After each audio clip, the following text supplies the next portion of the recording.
Gũkũ famĩlĩ ya Martin Nziuko ĩgĩthiĩ na mbere na mĩbango ya mathiko, kũragwo gwake gũtigĩte famĩlĩ ĩno na maithori makĩmũcakaya ta mũndũ mũhoreri, makiuga matigĩtwo na ciũria nyingĩ cia gĩtũmi gĩake kũnyitwo mĩgwate na gũcoka kũragwo, agĩtiga ciana ciake ithatũ cirĩ cia ndigwa. Tulikuwa na yeye 13th hiyo ya December KU graduation.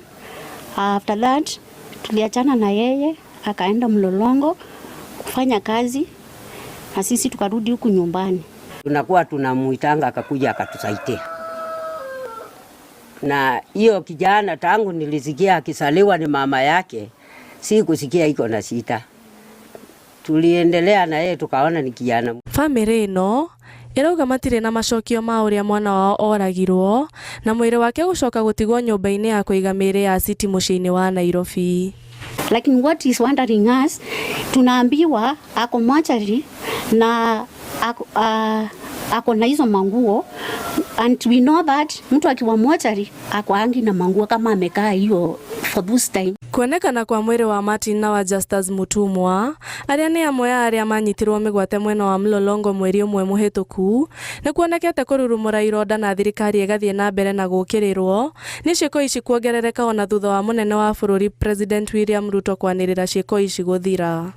Tumesikia waziri mmoja akisema mtoto wake alishikwa na akaona rais akapiga simu, huyo mtoto akaachiliwa. Tunaomba rais apige hiyo simu zingine hata hao wengine waweze kutokezea. It's clear that hawa watu wanatoa watu wakati tunaitisha. Tukiitisha wakiambiwa waapie kotini wanatoa mili. Saa mara nyingine wanatoa wengine wakiwa hai, wengine wanaua. So the point is, what we want to know is where are the other victims of abduction? Atongoria ya mathiĩte na mbere na kũingĩrĩra mabarothi ma mabũrũri ma nanja, makiuga atĩ mathiĩte na mbere na gũkira gũkũ ciĩko cia wagarari wa ihoto cia ũmũndũ cigĩthiĩ na mbere na kuongerereka. In the next 7 days, mimi nitamobilize watu wangu wakaiti wote tuandamane kutoka Kilungu mpaka Nunguni, kwa sababu tukikosa kupewa haki na kuelezwa vile kilitendeka. Kwa sababu ni kwa nini hii miili, tunajua City Mortuary, na hii miili ni kama ilikuwa na vichwa. Hiyo ni maneno tutaendelea na kufuatilia, ni kama ilikuwa na vichwa, na hii ni jambo ambao serikali inapaswa kusema nini na imetendeka kwa vijana wetu. Na niseme the diplomatic community in Kenya, why would you see and keep quiet of what is happening in this country?